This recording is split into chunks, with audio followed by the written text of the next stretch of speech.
buenos días y estamos hoy en Universidad en Crítica. Hoy contamos con la participación de dos invitados de lujo, como son Aida Terrón, profesora de Historia de la Educación en la Universidad de Oviedo, y de Ignacio Loy, profesor de Psicología y secretario de Comisiones Obreras de la Universidad.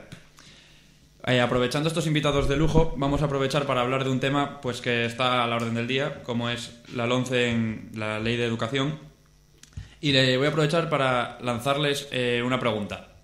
Con el cambio de gobierno que está ahora mismo el PP vigente, se ha instaurado la LOMCE.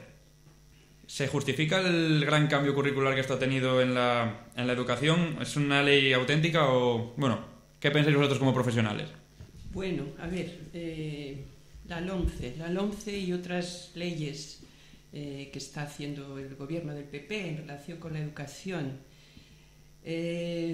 pues una vez más yo creo que asistimos a unos movimientos absolutamente partidistas y absolutamente determinados por lo que a los gobiernos, sean conservadores o sean del PSOE, a los gobiernos le piden los mercados. Entonces los mercados mandan y los mercados exigen de los gobiernos que organicen la educación orientada a sus propias necesidades. Y esto, que parece un tópico hecho desde alguien que tiene la política en la cabeza y nada más, pues no es un tópico, sino una realidad absoluta que yo creo de la que no se es muy consciente, de la que la gente no es muy consciente.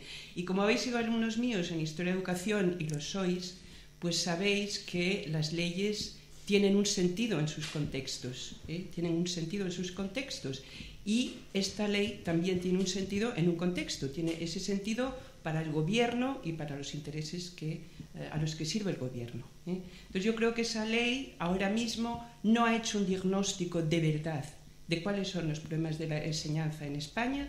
No lo ha hecho, no lo conocemos, no sabemos de ese diagnóstico nada más que hay mucho fracaso en los informes PISA, o que los chicos no se esfuerzan, o que baballadas de ese tipo, sin que haya un real diagnóstico de lo que pasa con la enseñanza.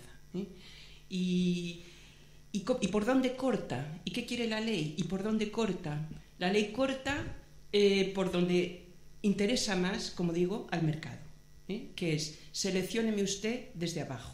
Seleccióneme usted desde el principio. Intente recortar todo lo posible el gasto público, seleccionando y dándome un producto muy hecho para lo que me interesa. Y por tanto, esta ley tiene ese objetivo. En nombre de un cierto fracaso escolar que no se sabe a qué obedece, etc., se dice: empiece usted ya a los 14 años. Fijaros, y sabéis que en la Ley General del 70 ya eran los 14 años el tope. Volvemos a plantear en los 14 años la segregación de los alumnos. Entonces, volvemos a aquella situación. Eso parece que está completamente justificado, pero no es verdad. Volvemos, como en aquella situación, a diferenciar niños y niñas, a segregar niños y niñas. Volvemos, como en aquella situación, a hacer centros de excelencia. Centros bilingües, centros de excelencia, etc. Por tanto, puede tener interés para vosotros como alumnos de currículum, etc., analizar los elementos concretos del currículum que esta ley modifica y en qué sentido. Pero no entenderemos nada si no sabemos cuál es el sentido de esta ley y, sobre todo, el sinsentido. Porque tendrá un sentido para los mercados, pero tiene un sinsentido socialmente hablando. Perfecto, muchas gracias. Y ahora, Ignacio Loy, en su opinión. En el caso de la universidad, lo que se está haciendo es la continuidad de esas reformas con el sentido al que se refería Aida, pero para el ámbito universitario. El sistema universitario español sufrió diversos cortes importantes en su desarrollo, cosa que no le sucede, por ejemplo, al sistema universitario norteamericano. Desde el siglo XIX hasta nuestros días hubo una construcción con distintos enfoques, lo que se quiera, pero sin cortes. En cambio, en Europa, con la Segunda Guerra Mundial, y en España, con la Guerra Civil Española, la dictadura de Franco, la universidad sufrió lo que Unamuno denominó el atroz desmoche. Todo aquel que fuera, no ya de izquierdas, sino que no fuera proclive a seguir los dictámenes del movimiento, pues era segregado del sistema universitario, con lo cual el sistema universitario quedó hecho unos zorros, un desastre.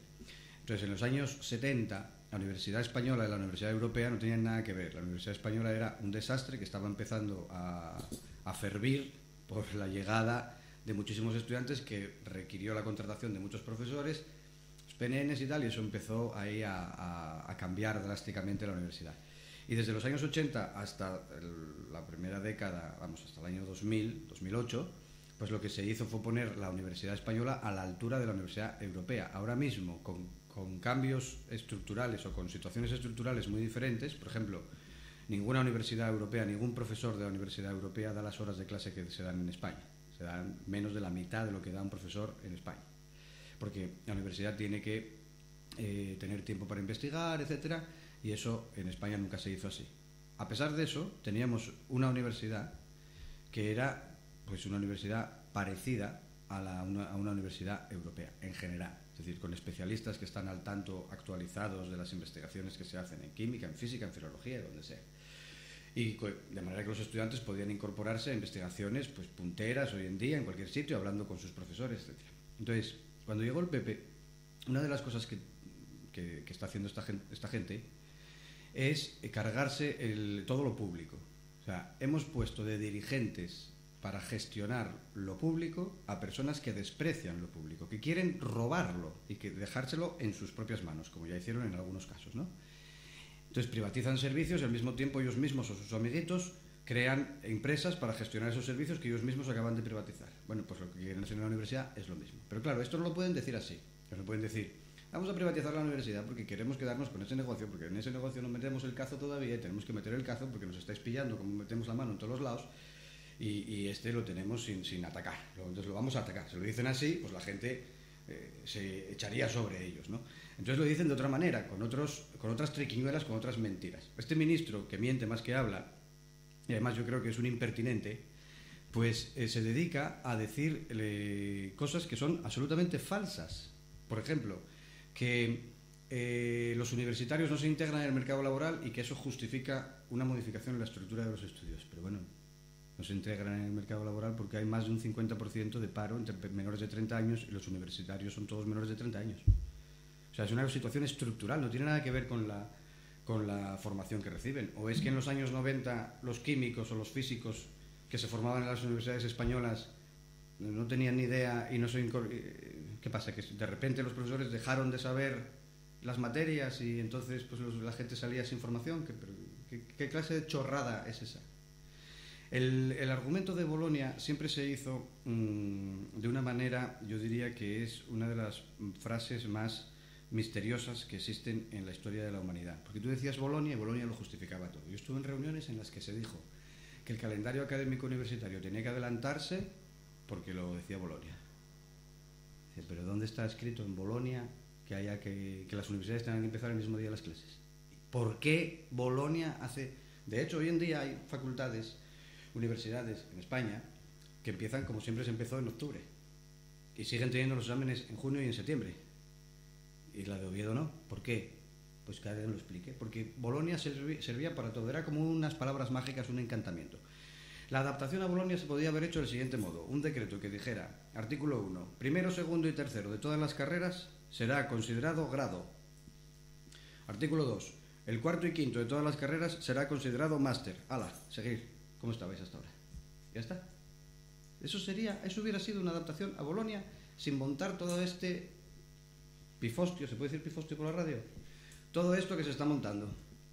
Pero no quisieron hacerlo así. Cada gobierno quiso apropiarse de la disculpa de Bolonia para hacer la reforma que a ellos les parecía más conveniente para vender la moto. Y entonces vino uno, hicieron una reforma en un sentido y además la cosa les quedó fatal porque llegó la crisis. Entonces en la universidad, cuya actitud era, bueno, ¿qué más da? Que nos cambien los estudios, lo que sea, con tal de que nos sigan financiando, nos den algo más de dinero, todo irá mejor. Y bajará la docencia, contratará a más gente, pues nada, cambiamos lo que hay que cambiar. Pero no hicieron eso, fue todo lo contrario. Damos más clases, somos menos profesores y profesoras, hay menos trabajo para todo el mundo, hay más trabajo para todo el mundo y las cosas se están haciendo peor. Entonces ahora viene la siguiente. La siguiente es que La estructura de 4 y 1 año, como el máster cuesta el doble que el grado,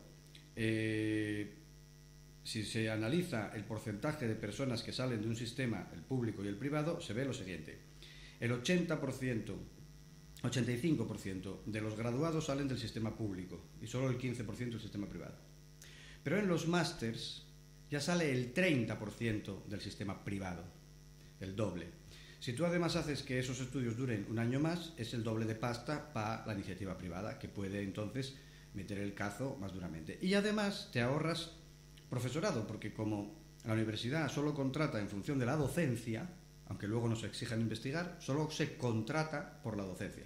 Si tú tienes que dar un curso menos, necesitarás un cuarto de la plantilla menos, que es aproximadamente lo que se viene recortando en estos años. Con lo cual, los recortes coyunturales para hacer frente a la crisis que nos vendieron no van a ser coyunturales, van a ser permanentes si se cambia al sistema de 3+2. Perfecto. Muchas gracias a los dos por haber estado con nosotros. Y bueno, vamos a dar paso a la publicidad. Y hoy está con nosotros, en nuestro tiempo de publicidad, Bar La Alberca. Mejores desayunos, comidas y cenas al mejor precio. Bar La Alberca, Chimillas, Huesca, 974-219913. No deje de venir a vernos y disfrutar de nuestras grandes comidas. Y también nos acompaña Mudanzas Loli, su mejor compañía a la hora de mudarse. No cargue usted con todo, si puede hacerlo Loli. Polígono de Siero, 971-939369. Mudanzas Loli, su mejor amigo. Buenos días, soy Carmen Pérez y tras este descanso publicitario voy a acompañarles en los últimos minutos del programa. Se incorporan a nuestra mesa de debate nuestras compañeras de la Universidad de Oviedo, Linda Pardo y Julia Rodríguez. Bienvenidas, chicas. Tras haber comentado la LOMCE y aprovechando que Ignacio introdujo el tema del 3+2, lanzo la pregunta a la mesa. ¿Qué opináis de esta polémica reforma? Que no está todavía aprobada, pero es posible que se apruebe. Julia, empieza.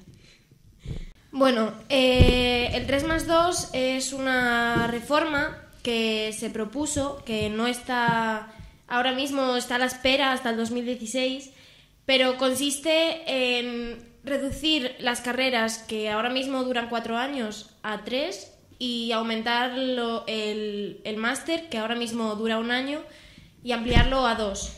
¿Esto qué conlleva? Que gran parte de los másters que se hacen por privadas, con un coste, por lo tanto, muy elevado, van a llegar a costar el doble de lo que cuestan ahora. Por tanto, mucha gente no podrá permitírselo. Hola, buenos días. Como ha dicho nuestra compañera Julia, esta reforma implicaría un aumento de coste en los estudios universitarios. El ministro Wert defiende esta nueva reforma diciendo que al reducirse 1 año de grado los estudios van a reducir el coste, pero esto es totalmente falso, puesto que los másters son estudios muchísimo más caros que los grados en sí. Por lo tanto, el coste se aumentaría en miles de euros.